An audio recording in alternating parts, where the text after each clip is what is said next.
Hoje nós falaremos sobre um assunto extremamente frequente no consultório do neurocirurgião pediátrico, que é a deformidade do crânio. Quando nós devemos nos preocupar e quais são as principais diferenças que definem quando uma deformidade craniana é motivo de preocupação?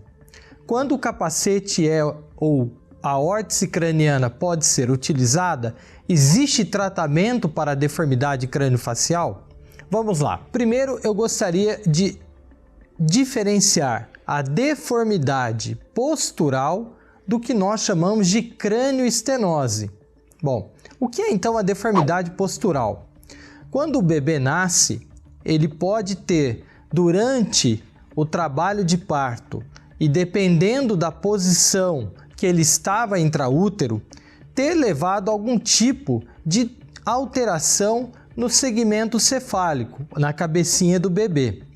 E aí ele nasce, às vezes, com algum tipo de amassado. A cabecinha, geralmente na parte de trás da cabeça, tem um amassado. A tendência é que após 1 ou 2 semanas, essa deformidade vai se resolver. Isso é uma deformidade causada pela presença ou pela posição fetal. E naqueles casos em que, por exemplo, o bebê precisa ficar internado por muito tempo numa UTI ou nasceu prematuro, ficou muito tempo às vezes na incubadora e ele ficou deitadinho lá muito tempo. Nessas situações, às vezes, o peso da cabeça vai levar uma deformidade na parte posterior do bebê. Ele nasceu com a cabecinha redonda, normal, mas ao longo dos primeiros meses nós observamos uma deformidade nessa parte posterior da cabeça. Isso nós chamamos de deformidade postural. Vejam bem, isso não é um problema que há necessidade de tratamento cirúrgico, mas sim da correta identificação. Então, na dúvida, procure sempre um profissional que vá esclarecer essas dúvidas e na investigação dessas deformidades posturais, nós geralmente recomendamos a realização de uma radiografia simples do crânio, que é suficiente para que nós possamos identificar com bastante clareza todas as linhas que nós chamamos de suturas cranianas que estão presentes e aí nós definimos, nós concluímos o diagnóstico como sendo uma deformidade postural. Então eu falei no início desse vídeo sobre a diferença entre a deformidade postural e a cranioestenose. Então vamos lá. O que é cranioestenose? Cranioestenose, por sua vez, é o fechamento de uma ou mais das suturas cranianas, como nós veremos aqui nessa ilustração. São as linhas que estão no nosso crânio que servem para direcionar o crescimento do crânio. A grande diferença entre cranioestenose e deformidade postural é que a cranioestenose, o bebê já nasce com a deformidade craniana e a partir do crescimento do bebê, a deformidade ela se torna cada vez mais aparente. Isso vai depender de qual sutura está envolvida, o bebê vai ter um determinado tipo diferente de cranioestenose. Enquanto que na deformidade postural, nós observamos que geralmente o bebê nasce com o crânio normal e no momento em que ele fica muito tempo deitado na mesma posição, o peso da cabeça vai levar a uma deformidade, ou seja, é uma deformidade adquirida.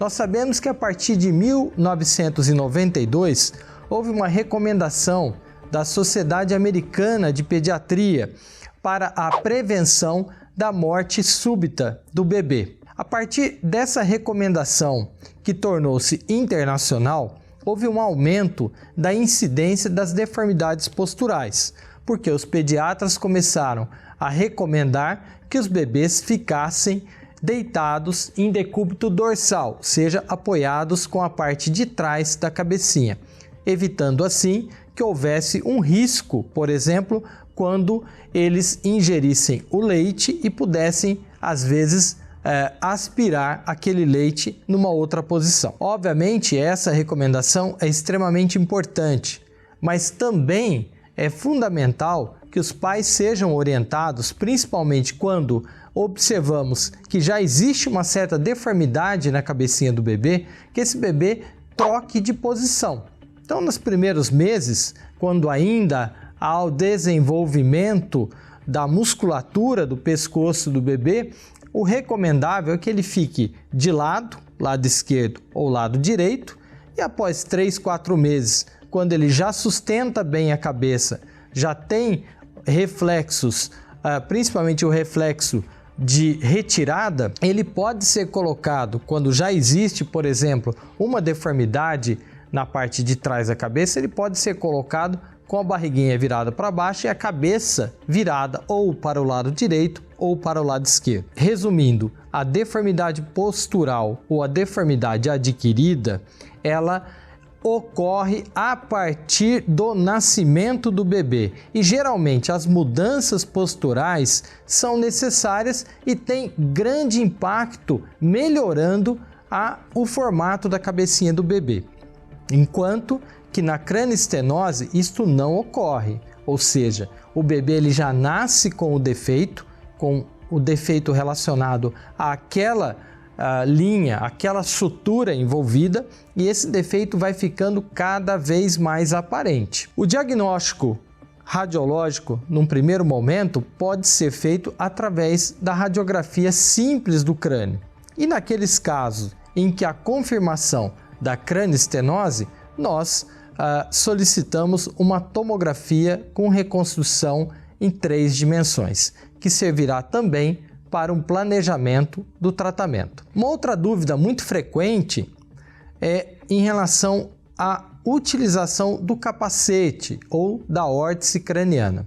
Então, quando deve ser utilizado? Quais são aqueles casos em que nós indicamos o capacete? Na nossa opinião, a órtese craniana ela tem uma indicação bastante restrita nas deformidades posturais. Então, mais uma vez, é importante que se defina muito bem o que é uma deformidade postural, ou seja, é uma deformidade adquirida em que o bebê nasceu e a posição dele vai levar o crânio ficar amassado, principalmente na região de trás, e na crânioestenose há um fechamento da sutura, e esse é um problema em que a criança já nasce com o defeito. O capacete ou a órtese craniana, ele geralmente pode ser utilizado para aqueles casos em que a deformidade postural ou a deformidade adquirida, ela é muito significativa, ela é bem importante. Nesses casos, em crianças geralmente abaixo de 6 meses, o capacete pode ser indicado. Existem alguns cuidados quando nós indicamos o capacete. Vale lembrar que a criança, ao longo do primeiro ano de vida, ela vai crescer bastante e principalmente a cabecinha é uma das estruturas que mais vai se desenvolver ao longo do primeiro ano de vida. Isso significa que nós teremos que fazer ajustes no capacete. Então, ao longo do primeiro ano, dependendo da idade em que foi colocado o capacete, serão necessários entre 2 e 3 ajustes desse capacete. Outro cuidado importante é a higienização, porque quando nós indicamos o capacete, ele deve ser colocado e permanece por cerca de 23 horas por dia, então um tempo prolongado. E nós moramos num país em que é um país quente, é um país tropical. A higienização deve ser realizada de forma correta para que não ocorra nenhum tipo de lesão no couro cabeludo do bebê. Nos acompanhe, estaremos aqui para responder dúvidas, deixe os seus comentários, deixe suas sugestões e nos siga no canal do Instituto Amato.